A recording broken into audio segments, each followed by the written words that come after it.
আসসালামু আলাইকুম। আপনারা শুনছেন সংবাদ শিরোনাম। জুলাই ও শহীদ আবু সাঈদের রক্তের সঙ্গে প্রথম গাদ্দারি করেছে বিএনপি। জানিয়ে দেব সংসদ সদস্য বাচ্চুকে শোকজ করল বিএনপি। জুলাই সনদ বাস্তবায়ন না করলে গণ অভ্যুত্থান পর্যন্ত যেতে বাধ্য হব বলছেন নাহিদ ইসলাম। সর্বশেষ জানিয়ে দেব 150 দিনেই সব মন্ত্রণালয়ে দৃশ্যমান অগ্রগতি বলছেন মাহাদি আমিন। এতক্ষণ শুনছিলেন সংবাদ শিরোনাম, এখন থাকছে বিস্তারিত। জুলাই ও শহীদ আবু সাঈদের রক্তের সঙ্গে প্রথম গাদ্দারি করেছে বিএনপি। বাংলাদেশে জুলাইয়ে যে ঐক্য রয়েছে তা প্রথম ভঙ্গ করেছে বিএনপি। দ্বিতীয়ত, জুলাইকে প্রথম বিকৃতিও করেছে বিএনপি।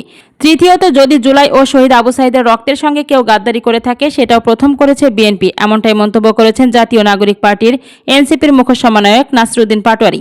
শুক্রবার 17 জুলাই রাত 8টার দিকে দিনাজপুরের হিলি পৌর শহরের খাদ্যগুদাম মোড়ে জুলাই গড়তে পদযাত্রায় এই মন্তব্য করেন তিনি। জানা যায়, এনসিপির হাকিমপুর উপজেলা শাখা অনুষ্ঠানটি আয়োজন করে। বিএনপি যদি ঠিক হয় আবার বাংলাদেশের জুলাই ও ফ্যাসিবাদ বিরোধী ঐক্য হবে জানিয়ে এনসিপির এই নেতা আরও বলেন, ফ্যাসিবাদী ব্যবস্থার কারণে আওয়ামী লীগের সঙ্গে আমাদের যেভাবে লড়তে হয়েছে সেই একই ব্যবস্থা যদি বিএনপি করতে থাকে তাদের সঙ্গে আগামীতেও শক্ত লড়াই হবে। গণভোট বাস্তবায়ন, বিদ্যুৎ সংকট নিরসন, দ্রব্যমূল্য নিয়ন্ত্রণ, কর্মসংস্থান বৃদ্ধি ও সীমান্ত সুরক্ষার দাবিতে এই পদযাত্রার আয়োজন করা হয় বলে জানা গেছে। জানিয়ে দেব সংসদ সদস্য বাচ্চুকে শোকজ করল বিএনপি। দলীয় শৃঙ্খলা ভঙ্গের অভিযোগে ময়মনসিংহ 11 আসনের সংসদ সদস্য ফখরুদ্দিন আহমেদ বাচ্চুকে কারণ দর্শানোর নোটিশ দিয়েছে বিএনপি। শনিবার 18 জুলাই দলটির কেন্দ্রীয় দপ্তরের সূত্রে এ তথ্য জানা গেছে। দলীয় সূত্র জানায়, স্থানীয় পাট ব্যবসা নিয়ন্ত্রণ সহ বিভিন্ন অনিয়মের অভিযোগে সম্প্রতি ফখরুদ্দিন আহমেদ বাচ্চুকে নিয়ে বিভিন্ন গণমাধ্যম সংবাদ প্রকাশ করা হয়। এসব অভিযোগকে কেন্দ্র করে দলীয় শৃঙ্খলা ভঙ্গের বিষয়টি আমলে নিয়ে তার বিরুদ্ধে সাংগঠনিক ব্যবস্থা হিসেবে শোকজ নোটিশ জারি করেছে বিএনপি।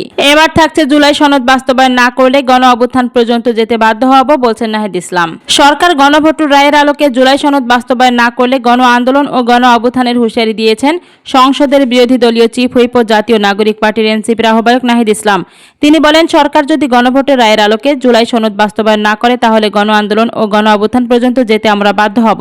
শনিবার 18 জুলাই বরিশালের হেমায়েত উদ্দিন ঈদগাহ ময়দানে 11 দলীয় ঐক্যের বিভাগীয় সমাবেশে তিনি এসব কথা বলেন। নাহিদ ইসলাম বলেন, আমরা এখনো কোনো কঠোর কর্মসূচি দেই নাই, আমরা হরতাল অবরোধের মতো কর্মসূচি দেই নাই, কিন্তু যে কোনো সময় সেই ধরনের কর্মসূচি দেওয়ার প্রস্তুতি আমাদের রয়েছে। আমরা বাংলাদেশে এই মুহূর্তে এই ধরনের কর্মসূচি দেওয়ার পক্ষে ছিলাম না, কিন্তু সরকার এবং প্রধানমন্ত্রী তারেক রহমান ক্রমশই পরিস্থিতিকে সেই দিকে ঠেলে নিয়ে যাচ্ছে।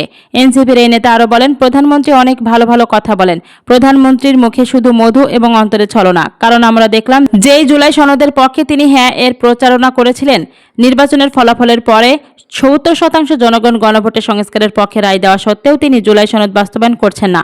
অন্যদিকে মুখে বলে যাচ্ছেন জুলাই সনদ অক্ষরে অক্ষরে বাস্তবায়ন করব। গণ অভ্যুত্থানের সময় আমাদের একটা স্লোগান ছিল, নাটক কম করো প্রিয়। তারেক রহমানকেও বলে দিচ্ছি, নাটক কম করেন প্রিয়।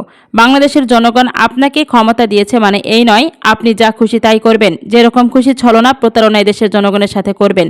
বিএনপি গত 16 বছর গণতন্ত্রের জন্য লড়াই করেছে, কিন্তু দুঃখের বিষয় 5 আগস্টের পর থেকে তারা গণতন্ত্রের বিপক্ষে লড়াই করে যাচ্ছে। আসল কথা, বিএনপি কখনোই গণতন্ত্রের পক্ষে ছিল না, তারা লড়াই করেছে ক্ষমতার জন্য। তারা গণ অভ্যুত্থানে আমাদের সাথে কাঁধে কাঁধ মিলিয়েছে ক্ষমতার জন্য।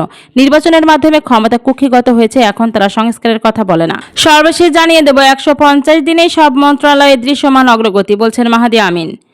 বিএনপি নেতৃত্বাধীন সরকারের দায়িত্ব গ্রহণের প্রথম 5 মাসে সব মন্ত্রণালয়ে উল্লেখযোগ্য অগ্রগতি হয়েছে বলে দাবি করেছেন প্রধানমন্ত্রী শিক্ষা ও প্রাথমিক ও গণশিক্ষা উপদেষ্টা মাহাদি আমিন। শুক্রবার 18 জুলাই বর্তমান সরকারের 5 মাস পূর্তি উপলক্ষে প্রধানমন্ত্রীর কার্যালয়ে আয়োজিত এক অনুষ্ঠানে তিনি এ মন্তব্য করেন। মাহাদি আমিন বলেন, দায়িত্ব নেওয়ার পর থেকেই বর্তমান সরকার গণতান্ত্রিক প্রতিষ্ঠানগুলোর পুনর্গঠন এবং দেশের অর্থনৈতিক স্থিতিশীলতা বজায় রাখাকে সর্বোচ্চ অগ্রাধিকার দিয়েছে। তার দাবি, মাত্র 150 দিনের মধ্যেই সরকার জনগণের আস্থা অর্জন করতে সক্ষম হয়েছে। অনুষ্ঠানে প্রধানমন্ত্রীর প্রেস সচিব আবু আবদুল্লাহ এ সালেহ বলেন, সরকার একযোগে নির্বাচনী ইশতেহার এবং জাতীয় জুলাই সনদ বাস্তবায়নের কাজে এগিয়ে নিয়ে যাচ্ছে। তিনি বলেন, সরকারের প্রতিশ্রুতিগুলো ধাপে ধাপে বাস্তবায়ন করা হচ্ছে। সাবেক সরকারের সমালোচনা করে প্রেস সচিব বলেন, অতীতে উন্নয়নের অনেক প্রচার হলেও বাস্তবে বিভিন্ন ক্ষেত্রে অবনতি ঘটেছে। বিশেষ করে ধর্মীয়, সামাজিক ও পারিবারিক মূল্যবোধের অবক্ষয় সবচেয়ে উদ্বেগজনক বলে তিনি মন্তব্য করেন। তার ভাষ্য, মানসিক ও পারিবারিক মূল্যবোধের উন্নয়ন ছাড়া টেকসই জাতীয় উন্নয়ন সম্ভব নয়। তিনি আরও বলেন, প্রধানমন্ত্রীর কথার চেয়ে কাজে বিশ্বাসী। একটি সমৃদ্ধ বাংলাদেশ গড়তে দল মত নির্বিশেষে সবাইকে একসঙ্গে কাজ করার আহ্বান জানিয়েছেন তিনি। মতপার্থক্য নির্বাচনে থাকতে পারে, তবে দেশ গঠনের প্রশ্নে সবাইকে ঐক্যবদ্ধ হওয়ার উপর গুরুত্ব আরোপ করেন প্রেস সচিব।